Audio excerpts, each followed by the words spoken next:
Bine v-am regăsit, dragii mei din Zodia Leu, oriunde v-ați afla.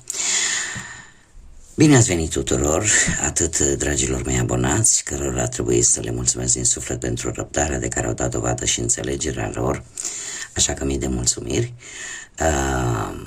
Pentru perioada în care nu am putut să public lecturi noi, cum de asemenea bun venit celor care sunteți poate pentru prima oară aici, pe canalul meu Tarot Flor de Loto.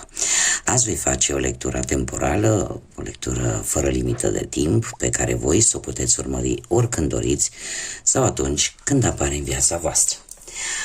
Desigur, dragii mei, un aspect important de care va trebui să țineți cont, și anume faptul că voi vă construiți viitorul, voi sunteți stăpânii propriei voastre vieți, așa că vă rog din suflet să luați decât acele mesaje care rezonează cu voi, iar restul lăsați-le să zboare în univers, pentru că sigur sunt pentru alte energii, pentru alte persoane care într-o mai mică sau mai mare măsură au o legătură cu Zodia Leu. Așa că, dragilor, fără prea multe alte lucruri în plus, haideți să vedem care este energia voastră în acest moment când urmăriți această lectură. Să vedem care este energia, dragilor mei din Leu.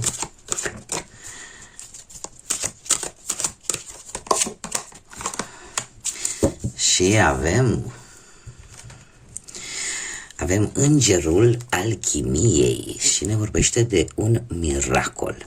Avem numărul 21, mă scuzați, care prin reducere pitagorică ne va da un 3, care ne vorbește de foarte multă intuiție. Ne vorbește de sociabilitate, de creștere, de optimism, de spontaneitate și de o anumită situație în care tu îți dai seama de ceva. O situație care poate implica mai multe persoane și, cum de asemenea, ne mai poate vorbi și de acel impuls de a căuta orientare, de a căuta o îndrumare. Cum de asemenea ne vorbește și de arta de a vorbi. Cartea în sine ne vorbește despre posibil cineva din anturajul tău, cineva apropiat, poate cineva din familie sau poate chiar tu, care în acest moment e posibil să ai mici probleme de sănătate sau cumva simți oarecum că ceva nu e în regulă, poate cu propriul tău organism sau cu, cum am mai spus, cineva drag, cineva din familie. Trebuie să vă spun că această carte cumva îmi spune că va fi ca o revelație, ca un miracol, așa cum bine vedem aici. De ce? Pentru că în primul și în primul rând îți dai seama că de fapt viața este scurtă, dar în același timp se pare că totul se va rezolva. Este ca o aducere aminte a faptului că suntem trecători în această viață și că de multe ori uităm să trăim, iar pentru voi asta este un lucru foarte important, și acela de a vă bucura de viață. Acum, haideți să vedem așa pe rând, în viața profesională, ce vine pentru dragii mei din Leu în următoarea perioadă și care este situația actuală. Și avem un 3 de monede, dragilor, se repetă cifra 3, un 3 de monede care îmi spune că ai o idee pe care vrei neapărat să o concretizezi și care are de văzut cu partea asta profesională, cu cariera ta. Ce mai îmi spune acest 3? Că se pare că ai o valoare și o valoare destul de mare acolo unde îți desfășori activitatea, fie ca și angajat, angajată sau poate chiar dacă ai propria afacere, îți dai seama de valoarea ta și ești valoros, valoroasă acolo unde îți desfășori activitatea. Ce ar mai fi de spus?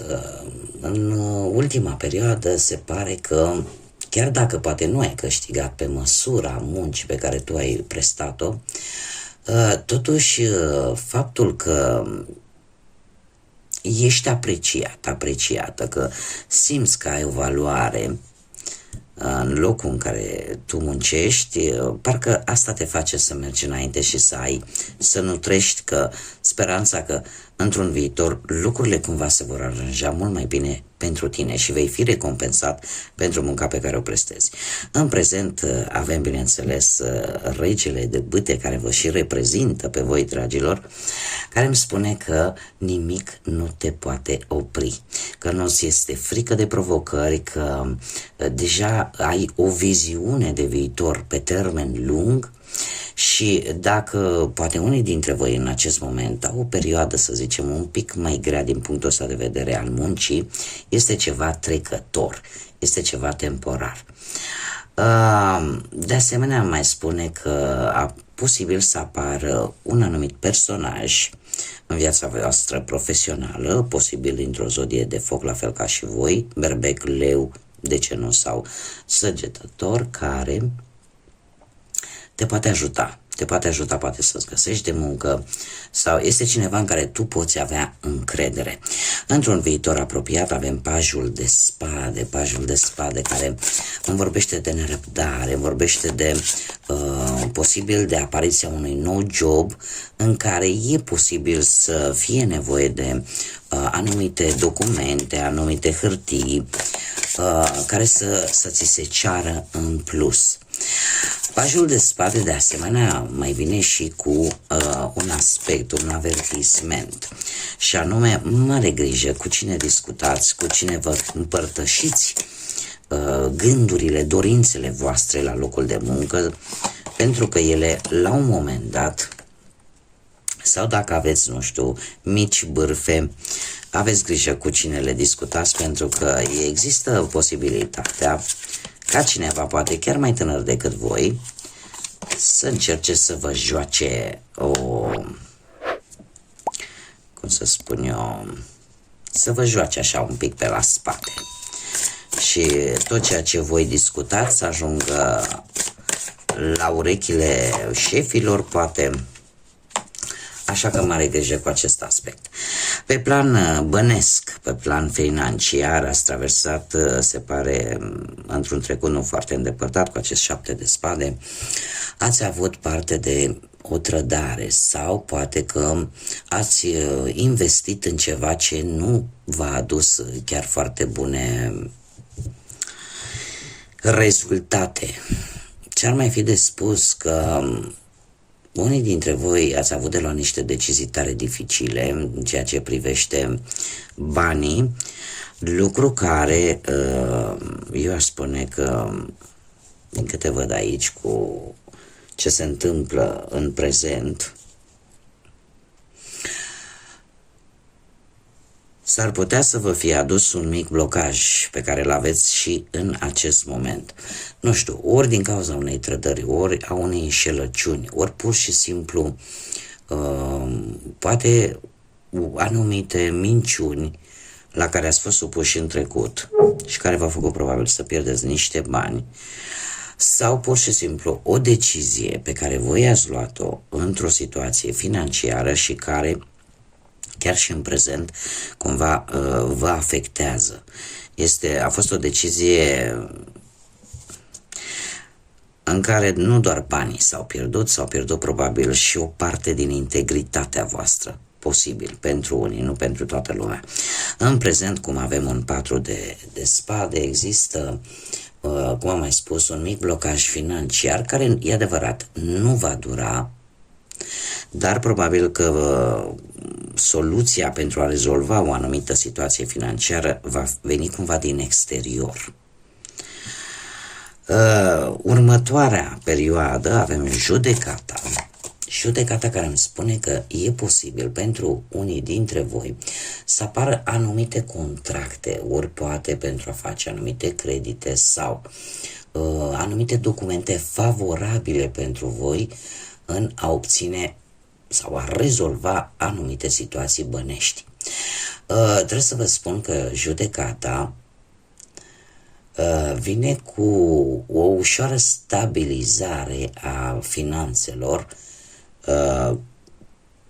poate cu anumite sume de bani care vor intra, chiar dacă ele nu sunt mari, dar cumva vă vor ajuta să vă echilibrați un pic. Ce ar mai fi de spus vis-a-vis de judecata? Judecata ne vorbește de schimbări pozitive, schimbări necesare. E posibil ca unii dintre voi chiar în urma unei reconcilieri, cumva să reușiți să vă echilibrați din punctul ăsta de vedere financiar. Haideți să vedem cum stați cu dragostea, dragii mei din Leu, mai ales pentru prima oară începem cu cei care se află într-o relație. Cei care vă aflați într-o relație, în trecut ați avut cu acest 5 de monede o stare de singurătate, o stare în care poate vă simțeați mai singuri sau poate că simțeați că perechea voastră nu vă tratează așa cum meritați sau poate că anumite adversități materiale au făcut ca relația să treacă printr-o un ușor disconfort. În prezent, în schimb, avem o nouă de bâte. O nouă de bâte care îmi spune că cei care sunteți într-o relație trebuie să vă apărați amândoi relația, posibil împotriva altor persoane. Altor persoane care în permanență au ceva de spus, au ceva de comentat. În acest moment, unii dintre voi sunteți pe punctul de a rezolva ceva relaționat cu relația voastră, dar parcă când ziceți că, uite, am reușit să o rezolv și pe asta, apar noi provocări sau noi obstacole care cumva te întârzie. Dar se pare că sunteți foarte determinați, foarte agili și haideți să vedem. Da, încă o dată cifra 3. Se pare că nu vă veți lăsa. Avem un 3 de bâte care mie îmi spune că atâta timp cât în relația voastră există respect, există apreciere, vi se acordă valoarea pe care voi o meritați, atunci lucrurile vor merge bine. Dar dacă nu, probabil că unii dintre voi își vor pune întrebarea dacă sunteți cu cine trebuie sau dacă sunteți în locul potrivit. E posibil ca unii dintre voi să se gândească chiar la o schimbare de locație și în felul ăsta să găsiți soluția ca relația voastră să funcționeze. Veți fi în următoarea perioadă într-o așteptare, în așteptarea unui răspuns care are legătură cu relația voastră. Din câte văd eu aici, există o luptă. Există o luptă care, de moment, din câte văd eu aici, o duceți voi în a vă apăra relația, în a nu o pierde. Totuși, acest nou de bâte îmi spune că această luptă trebuie dusă de către ambii parteneri și nu doar de către unul. Faptul că într-un viitor apropiat acest 3 de bâte îmi spune că există anumite condiții care pe tine te vor face să spui vreau să continui în relație sau nu. Da? Și vei aștepta un răspuns la toate aceste întrebări.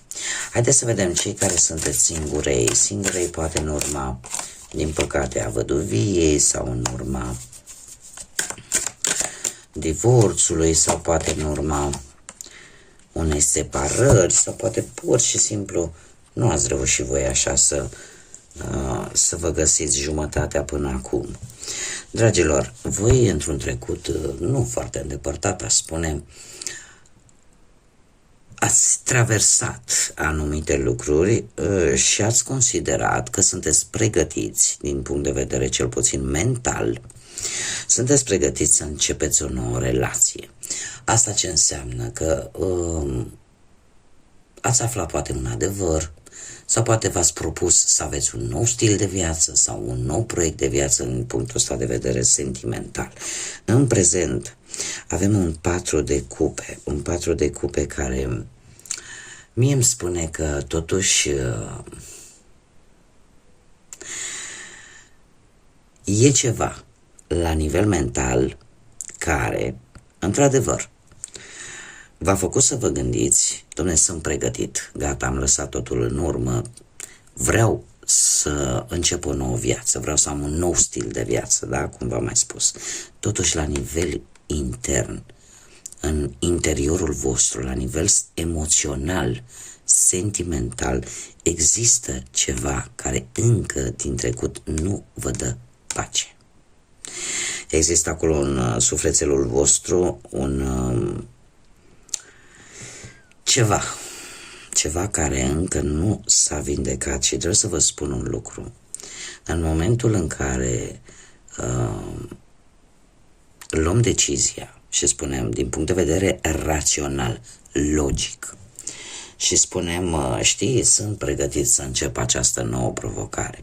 E foarte important ca în momentul în care noi luăm această decizie să o facem gândindu-ne și la partea emoțională. Dacă sufletul, dacă inima este pregătită să facă ceea ce mintea îi cere. Pentru că dacă nu există acest lucru, din câte vedem aici, și cumva parcă asta se întâmplă la voi, e ca și cum tu vrei să decizi rațional, să decizi logic, doar că ceva în sufletul tău acolo din trecut încă nu este vindecat, încă nu a plecat din sufletul tău, da? Trebuie să existe un echilibru între partea mentală și partea sufletească. De ce spun acest lucru? Pentru că avem un 8 de spade în viitorul apropiat. Acest 8 de spade mie îmi spune că încă există lucruri care trebuie reparate în interiorul vostru și nimeni nu poate repara ce este în interiorul vostru dacă voi nu o faceți pentru prima oară. Da, cumva chiar vine și cu un sfat această carte, și anume acela de a nu încerca să cauți pe cineva când tu știi bine că în interiorul tău mai există ceva de vindecat, mai există o rană care încă sângerează acolo și care poate mai are nevoie de timp sau poate, nu știu, mai are nevoie de niște răspunsuri. Mie asta mi-arată cărțile și eu asta vă spun. Haideți să vedem care e mesajul pentru voi, dragilor, din Leu. Un mesaj, te rog, pentru dragii mei din Leu. Ce frumos! Lasă-te purtat de rugăciune și spune în felul următor. Lasă-te complet purtat de rugăciune. Atunci când tu te rogi din toată inima, vei fi auzit de către întreg universul, iar răspunsurile și ajutorul, sprijinul vor sosi la tine. Este un îndemn pentru voi, dragilor, cei care poate aveți, din punctul ăsta de vedere spiritual, o credință într-o divinitate, într-o anumită religie, pentru că eu fac pentru toți oamenii, toți cei care credeți în ce vă doriți fiecare, iar pentru cei care, desigur că avem și persoane care cred decât în ființa proprie și nu în alte lucruri mai presus de noi, acum e alegerea fiecăruia, cert este că nu ezitați să vă rugați, mai ales cei care credeți în divinitate, credeți în univers, nu ezitați să cereți ajutorul. Și chiar și pentru cei care sunteți atei,